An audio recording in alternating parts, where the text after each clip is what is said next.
conceder, extender, digamos, el permiso de sus operaciones en Venezuela. Siempre hay algo, alguna variable en el ámbito político. Y en función de eso, bueno, cómo moverse económicamente, ¿no? Es decir, si necesitas, digamos, la certidumbre para poder invertir, la certidumbre para poder crecer, cuando eso no se tiene con precisión, bueno, cómo se mueven en esas aguas aquellos que, bueno, que desean estar en el país, que tienen compromisos económicos en el país, que desean crecer de alguna manera. Eso es posible.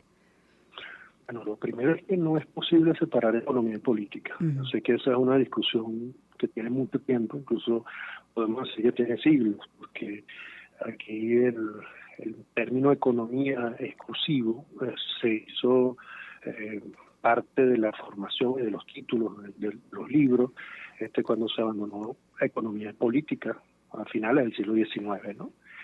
Tratar de separar esto y hablar de la economía como algo puro, como algo no partidista, como algo no político, generó pues más de una confusión. Y yo pienso que la confusión viene de distinguir la política y los partidos que hacen política con la intención propia de tener posición de poder. Pero todo aquel que habla sobre economía está hablando sobre política, porque se habla sobre intereses que ocasionalmente están en conflicto, pero que también pudieran en algunos casos cooperar. Y cuando se habla de intereses en conflicto, se habla de política. Y cuando en esos intereses en conflicto hay algo un poco más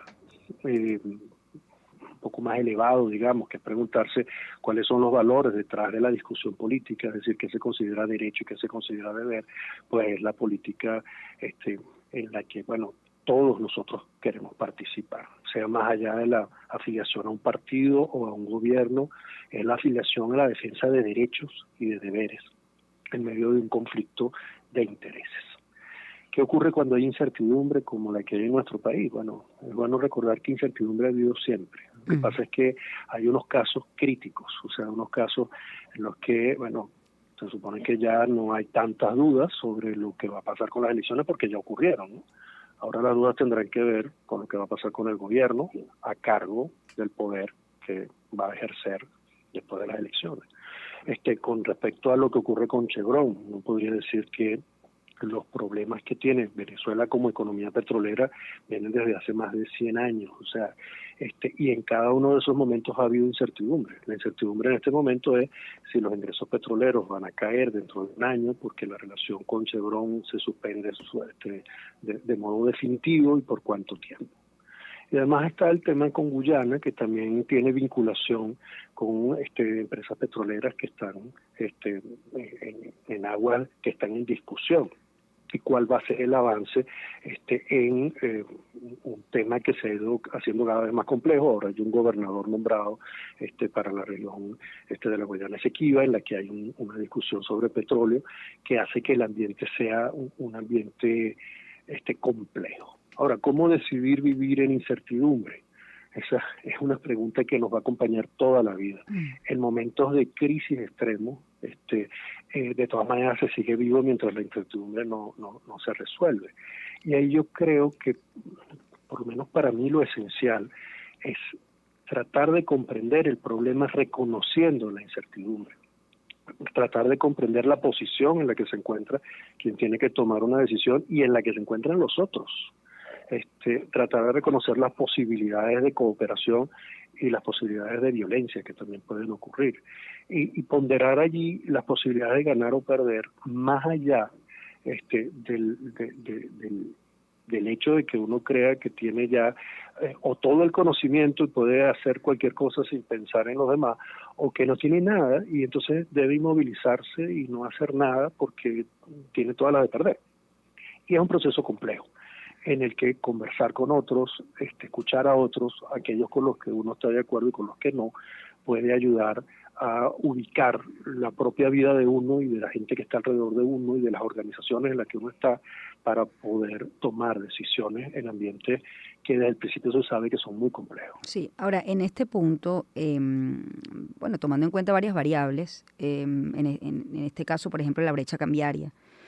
Bueno, estamos en teoría hoy, pues ya formalmente el gobierno de los Estados Unidos debería decidir si concede o no a Chevron una nueva licencia para continuar sus actividades en el país o no, a pesar de que ha trascendido algunas informaciones. Jefe ayer decía que al parecer pues iban a tener una actividad, digamos, mínima, pero sí se iba a otorgar la licencia. En todo caso, bueno, hoy debería definirse este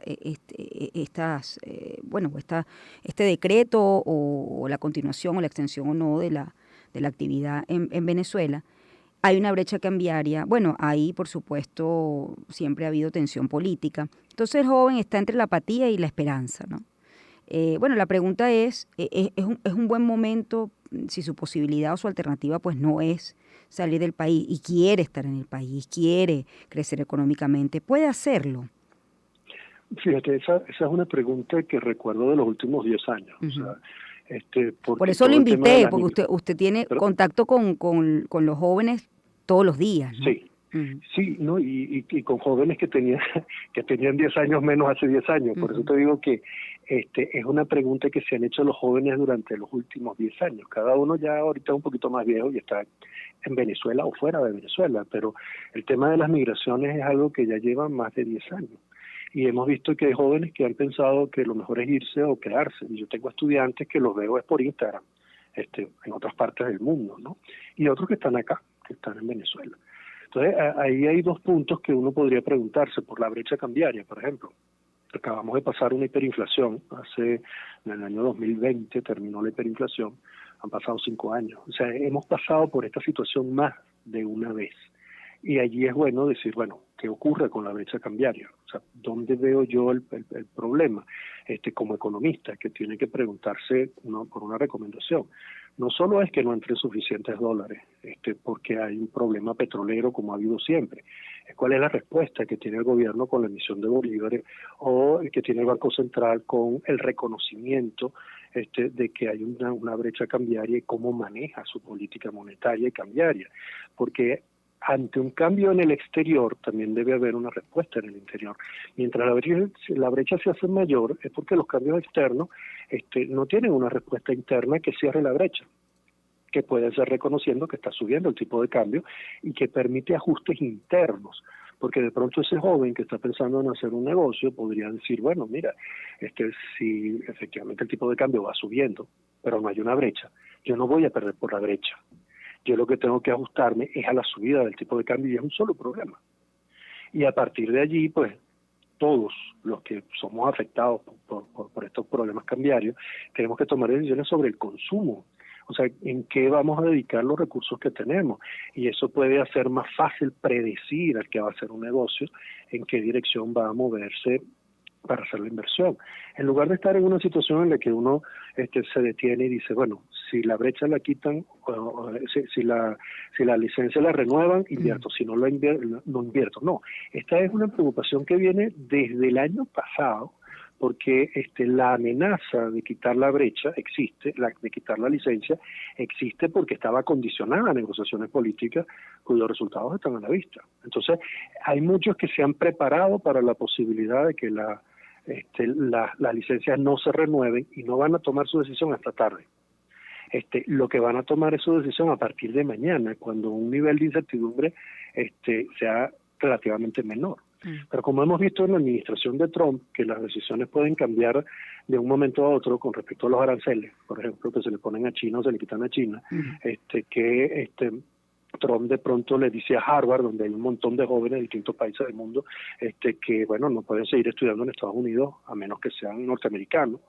Vemos la respuesta de Harvard como universidad que trata de proteger su propia definición de universidad en un contexto en el que tiene que demandar al presidente de los Estados Unidos. Como vemos que la incertidumbre no es solo dentro de nuestro país, no es solo por la brecha, sino por el contexto en el que muchas cosas ocurren. O sea, hay un intercambio de prisioneros en Ucrania y Rusia, y el mismo día Rusia bombardea a Ucrania. Los jóvenes en el mundo viven en situaciones de angustia muy diferentes. En ocasiones más críticas que otras, y de todas maneras tienen que tomar decisiones en situación de incertidumbre. Ahí lo mejor siempre es detenerse un momento y pensar cuál es la posición que me ha tocado en la vida en el momento en el que esto está sucediendo y cuál es la posición de la gente a mi alrededor y cómo me muevo yo en esta situación tan compleja, no solamente para sobrevivir, como en el caso de Ucrania, que hay bombardeo, ¿no? Sino en el momento de construir una vida que pueda sortear la tormenta que me ha tocado vivir. Ujú. Y además, bueno, ver la posibilidad de qué hacer aún en las circunstancias que le haya tocado vivir o el tiempo que le haya tocado vivir. Sí, yo siempre Exactamente, hablando de Harvard, exactamente. es interesante el mapa porque, bueno, cuando presentan el mapa de los países, de las cosas que se han hecho, las que están por hacer, bueno, la verdad que el mapa de Venezuela pudiese asustar porque te dice, bueno, acá falta mucho, bueno, pero también puede ser una oportunidad. Acá hay gente que se Sí, levanta todos los días, que come todos los días, bueno, o que tiene, digamos, de alguna manera, que tiene necesidades. Bueno, ¿qué hacemos con todas aquellas personas, ¿no? ¿Quién trabaja para eso, no? sí, yo creo que ahí sí es muy bueno, qué bueno que replanteas la pregunta de ese modo, porque viendo hacia adentro vemos que hemos pasado por todos estos años tormentosos y de todas maneras hay organizaciones que funcionan en beneficio de su comunidad. Ujú. O sea, lo que pueden hacer las universidades, lo que pueden hacer los medios de comunicación, lo que pueden hacer las clínicas, lo que pueden hacer quienes prestan un servicio que es indispensable para una población que es vulnerable. Y cómo esos ejemplos se pueden extender, cómo esos ejemplos se pueden multiplicar, cómo de pronto los temas de la salud y la educación pública, que a mí me afectan particularmente, Ujú. porque soy un hijo de médico del Hospital Universitario de Caracas y he sido profesor en la Universidad Central, pueden ser atendidos de un modo que favorezca a las comunidades que se acercan a esos espacios.